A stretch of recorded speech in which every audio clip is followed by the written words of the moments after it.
மறந்து போன நினைவுகளுக்கு நடுவே ஒரு மனிதனின் மனதில் எஞ்சி இருந்த ஒரே ஒரு வார்த்தை 10 ஆண்டு பிரிவுக்கு முற்றுப்புள்ளி வைத்துள்ள சம்பவம் இணையத்தில் வைரலாகி வருகிறது.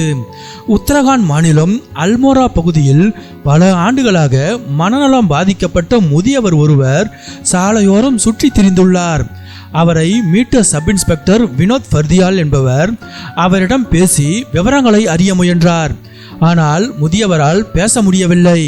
உடனே சப் இன்ஸ்பெக்டர் வினோத் ஃபர்தியால் அந்த முதியவரிடம் ஒரு டைரியையும் பேனாவையும் கொடுத்து, உங்களுக்கு என்ன நினைவிருக்கிறதோ அதை மட்டும் எழுதுங்கள் என்றார்.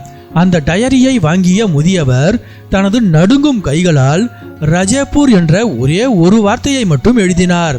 அந்த ஒற்றை வார்த்தையை வைத்து உத்தரப்பிரதேசத்தின் ஃபருகாபாத் மாவட்டத்தில் உள்ள ரஜேபூர் காவல் நிலையத்திற்கு முதியவரின் புகைப்படத்தை அனுப்பி விசாரித்தனர்.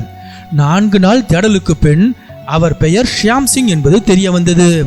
தகவல் அறிந்து விரைந்து வந்த முதியவரின் மகன் மற்றும் உறவினர்கள் 10 ஆண்டுகளுக்கு பிறகு ஷியாம் சிங்கை கண்டு கண்ணீர் மல்க கட்டி அணைத்து கொண்டனர். மனநல பிரச்சனையால் வீட்டை விட்டு வெளியேறி 10 ஆண்டுகளாக காணாமல் போன அவர் உயிருடனேயே இருக்க மாட்டார் என்று அவரது குடும்பம் கைவிட்ட நிலையில் ஒரு புத்திசாலி போலீஸ் அதிகாரி மீண்டும் அந்த முதியவரை குடும்பத்துடன் சேர்த்து வைத்துள்ளார். இணையத்தில் பலரும் சப் இன்ஸ்பெக்டர் வினோத் ஃபர்தியாலின் சமயோஜித புத்தியையும் மனிதாபிமானத்தையும் பாராட்டி வருகின்றனர். நல்ல மனிதர்கள் எல்லா இடங்களிலும் இருக்கிறார்கள் என்றும் இந்த காவலருக்கு கண்டிப்பாக உயரிய விருது வழங்கப்பட வேண்டும் என்றும் மக்கள் பாராட்டு மழையை பொழிந்து வருகின்றனர்.